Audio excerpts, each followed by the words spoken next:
my audience at 5.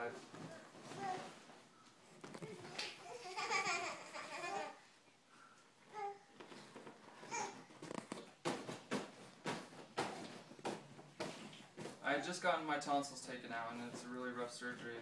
I was prescribed a massive amount of pills, which the side effects weren't really gone over with me enough. The overprescribing of pharmaceuticals from your basic antibiotics to painkillers has become more detrimental than beneficial. I'm going to persuade you that maybe that prescription you or your family member has received may be doing more harm than good. A lot of people may disagree with what I'm saying about pharmaceuticals and feel that doctors wouldn't prescribe something that could be harmful, but most of the time these medications can lead to dependency as well as other serious problems.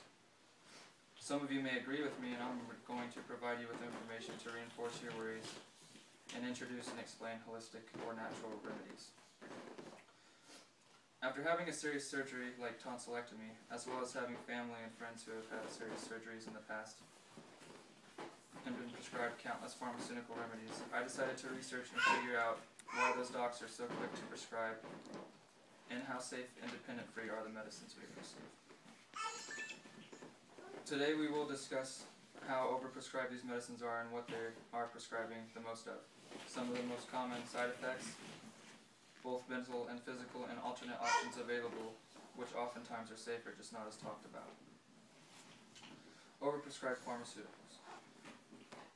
Here's a visual aid of some medicine. You got syrup and then the actual prescription pills. According to the CDC's website, last access August of this year, over 2.6 billion pharmaceuticals were prescribed from 2005 to 2008. This is alarming considering the population of the United States is around 215 billion, or million. The most commonly prescribed medicines are painkillers, antibiotics, and blood pressure and cholesterol drugs.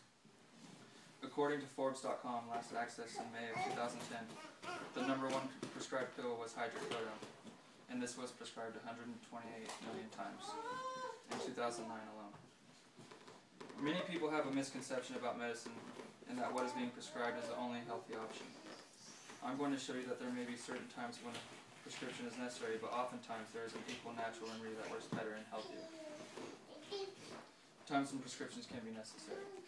When you have a surgery, a life-threatening condition, or even a serious infection, sometimes your best bet could be in fact a pill delivered right from the doctor.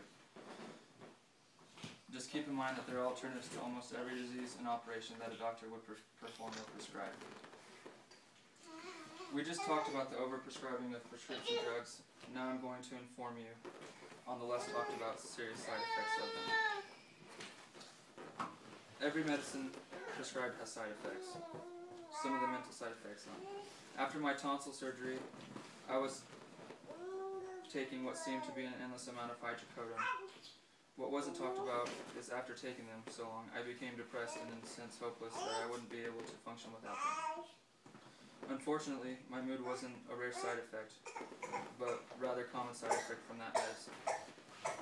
Other medicines cause irritability, insomnia, all the way to psychosis, which is an introduced psychotic state. Or the most common yet just as serious, dependency. There are also many physical side effects listed on every single medicine you consume. Most of the time the doctor leaves it up to you to go over these. And usually this is the fine print that most people just ignore and just take their medicine. Some of these are ranging from minor skin irritation to coma or even death. There's also been drug recalls. Now I know all of you have seen a commercial that looked like this. It's just a 1-800-BAD-DRUG commercial.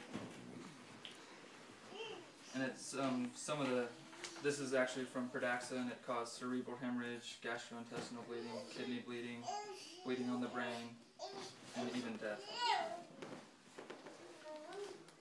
Most of these recalls were due to the deaths and serious injuries associated with taking these commonly overprescribed medicines.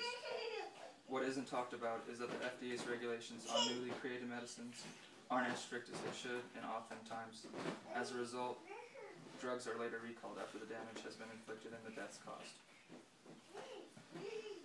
Most of the people taking these medicines feel that they will get them off the shelf before they themselves take a tainted pill or even a shot. However, as shown with the recent meningitis outbreak caused by a tainted steroid, those 35 that died and close to 500 affected so far probably thought the same. We just talked about some of the side effects of taking prescriptions. Now we will talk about alternatives to pharmaceuticals. The holistic approach. Many people feel that natural remedies are ineffective and that practitioners of such are snake oil salesmen.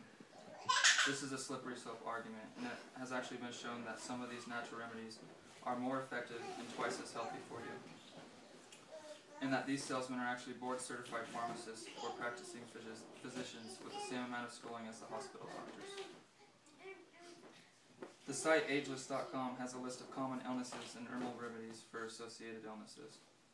Many sites similar to this list the same herbs for the same diseases. There is just no backing by the billion-dollar pharmaceutical companies to get these cures mainstream. From arthritis to ADHD, this site offers a natural approach as opposed to take a pill daily approach. Effectiveness.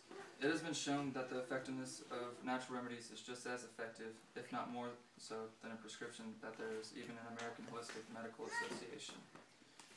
There's also a website listing doctors with experience and firm beliefs that whatever it is that ails you, there's a natural cure for it, not just a pill.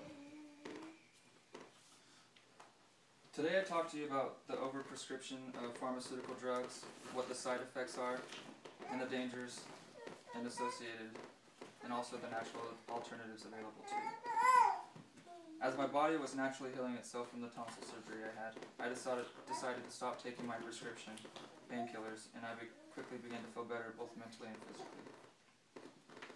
In response to today's speech, I encourage you all the next time you have a headache, the flu, or even are in pain, research some healthy natural alternatives and try them before you are quick to turn to that medicine cabinet. I provided the list talked about earlier, and every remedy listed on there is cheaper than any bottle of medicine available. If you are still hesitant to try the natural approach to healing, simply consult a physician and talk to him about switching to a natural remedy and express any concern you may have. Let thy food be thy medicine, and thy medicine be thy food.